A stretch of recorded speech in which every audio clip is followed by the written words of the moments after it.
Share में चलने पर एक बार फिर आपका स्वागत है। दोस्तों, मेरे एक दर्शक ने एक बहुत अच्छा सवाल पूछा है कि शेयर मार्केट में जल्दी से पैसा कैसा कमाए, क्योंकि वो चाहे लॉन्ग टाइम तक पेशेंस नहीं रखने का। तो एक बात बता देता हूँ कि शेयर मार्केट में कमाने के कई तरीके हैं कि उसमें आप छोटे समय में पैसा कमा सकते हैं, लंबे समय के लिए पैसा कमा सकते हैं। यानी कि अगर होल्ड रखते हैं तब भी आपको अच्छी कमाई मिल जाएगी, और अगर आप छोटे टाइम के लिए 2-4 दिन, 15 दिन, महीने पर 2 महीने के लिए आप अगर पैसा लगाना चाहते हैं तब भी आप कमा सकते हैं, और हर रोज़ भी कमा सकते हैं।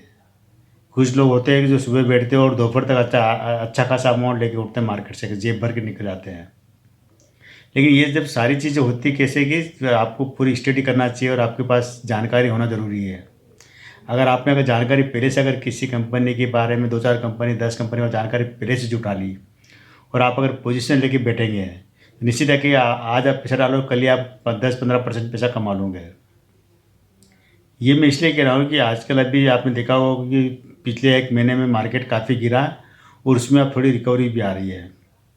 और सबसे बड़ी बात ये है कि अभी जो सितंबर क्वार्टर के रिजल्ट आ रहे हैं, ये मैं तरीका बता रहा हूँ, आप इस तरह अगर काम करोगे ना तो आप हर दिन मतलब 2-4-5 दिन में पैसा 10-15% तक का कमा सकते हैं। आप पूरा वीडियो ध्यान से देखना। आज हम एक बैंक की बात करेंगे, बंधन बैंक की, वहाँ कैसे एक ही दिन में लोगों ने पैसा कमाया। तो उसी तरह से अब मैं ये बता रहा हूँ कि आप अगर मान लो कि रिजल्ट की कंपनी आने वाली, पहले आप सर्च कर लो कि कौन कौन सी कंपनी के रिजल्ट आने वाले दिनों में आएंगे, यानी कि 2 दिन, 4 दिन, 5 दिन में किस किस कंपनी के रिजल्ट आएंगे। और जो भी कंपनी के शेयर आपके पास रखे हैं पहले से, ये आपको कंपनी अच्छी लगती है तो उसके बारे में पूरी जानकारी निकाल के रख लो कि इसका पिछला रिकॉर्ड कैसा रहा, पिछले क्वार्टर में से कैसा रहा, पिछले 2-4-5 क्वार्टर का कैसा रहा, पिछले साल का कैसा रहा, पिछले 2 साल का कैसा रहा इसका रिजल्ट। या कंपनी लगातार हर साल क्वार्टर टू क्वार्टर आगे बढ़ रही है, हर साल आगे बढ़ रही है, हर साल अच्छा वो डिविडेंड बोनस दे रही है, फंडामेंटल स्ट्रॉन्ग है। तो ऐसी कंपनी में कि अगर इन्वेस्टमेंट करते हैं तो निश्चित मानिए कि जो आने वाला जो रिजल्ट अगर उसका आता है तो वहाँ पर आपको 10% तक का, 15% तक का, 20% तक का उछाल आपको एक ही दिन में देखने को मिल जाएगा। आज ही आप देख लीजिए कि जो बंधन बैंक है, एक शेयर 8% तक चढ़ चुका है। और इसके अलावा दूसरी बैंक आपने देखा होगा जो पिरामल फार्मा 20% चढ़ा था एक ही दिन में।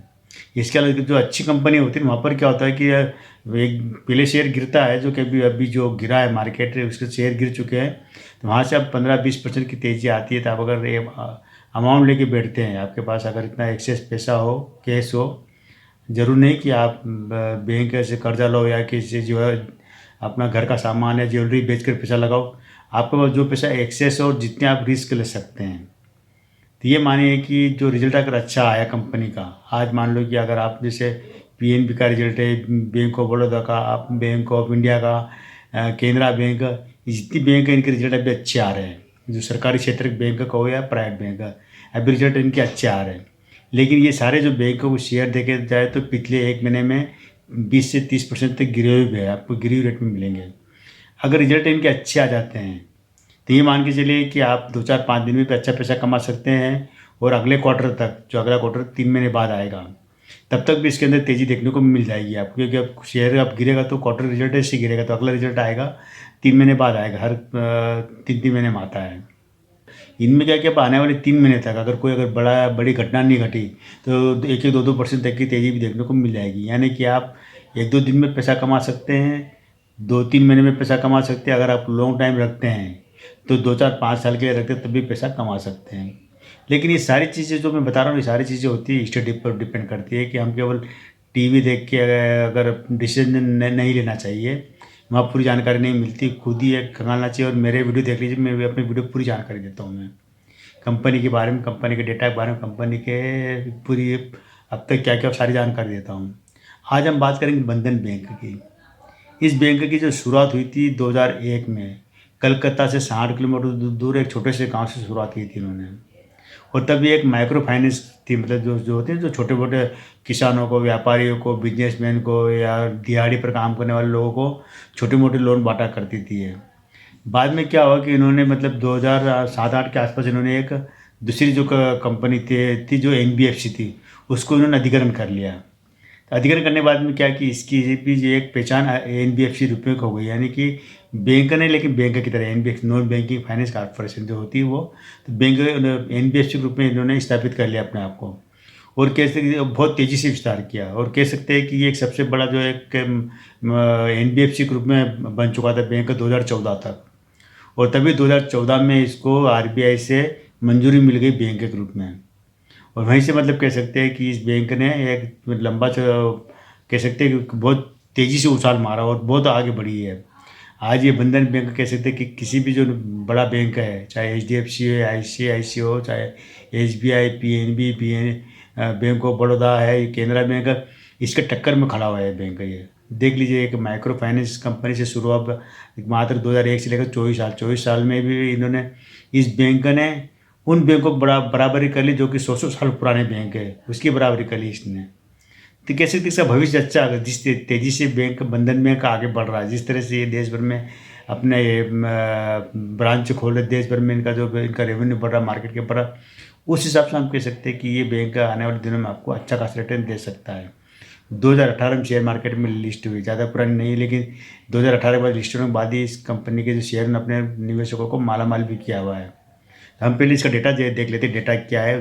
तो अगर एक जानकारी रख रहे हो तो ये शेयर, बंधन बैंक का शेयर पिछले कई दिनों से गिर रहा था, ये 200 ऊपर ट्रेड कर रहा था, लेकिन वहाँ से गिरते गिरते 162 रुपये तक गिर गया था। हर रोज़ मेरे 2-5% की गिरावट इसमें आ रही थी। वजह कुछ भी नहीं थे, मार्केट का सेंटीमेंट बिगड़ा हुआ था, उस वजह से बैंक में कोई नेगेटिव खबर नहीं थी, लेकिन उस वजह से ये भी गिरते चला जा रहा था। लेकिन अब इसमें तेज़ी आ गई, तेज़ी की अभी 8% चढ़ गया आज के दिन ही। और क्या कि सारे बैंकों का जो रिजल्ट अच्छा है उस वजह से। तो यहाँ पर क्या कि अभी इसकी शेयर की प्राइस चल रही है 184.35 रुपये। आज ही के दिन ये 175 रुपये पर खुला था, 184 तक गया, यानी करीब 8% चढ़ चुका है शेयर। अगर आप कल का अगर लो देखेंगे, आप एक दिन पहले का, तो 162-63 रुपये का लो रहा है, यानी वहाँ से ये शेयर अभी कह सकते हैं कि 20-22 रुपये चढ़ गया 2 दिन के अंदर ही। मैंने कहा ना कि आप अगर अच्छी स्टॉक में पैसा डालोगे तो 2 दिन में आपका अच्छा खासा पैसा बन जाएगा। इसका मार्केट के बाद आप करीब 29,069 करोड़, यानी 79 करोड़, मोटा मोटा 30,000 करोड़ का मार्केट कैप बन चुका है इसका। पीई रेशियो इसका 10.65 का है, बहुत बढ़िया है, शानदार है। डिविडेंड यील्ड है इसकी 0.81 की, ये थोड़ी ठीक नहीं है। इसका हाई रहा है, आज के दिन इसका हाई था 189.68 यानी कि 190 तक टच किया है इसने आज। कहने मतलब है कि ये वापस 200 के ऊपर जाने की तैयारी कर रहा हो, जा सकता है, बहुत जल्दी जाएगा ये। रेवेन्यू की बात करें तो इनको अभी जो रेवेन्यू आया लेटेस्ट 29,472 करोड़ का रेवेन्यू आया है इनको। पिछले रेवेन्यू से करीब 25% ज़्यादा है, ये जरूर ध्यान रखना, 25% ज़्यादा पिछले रेवेन्यू से।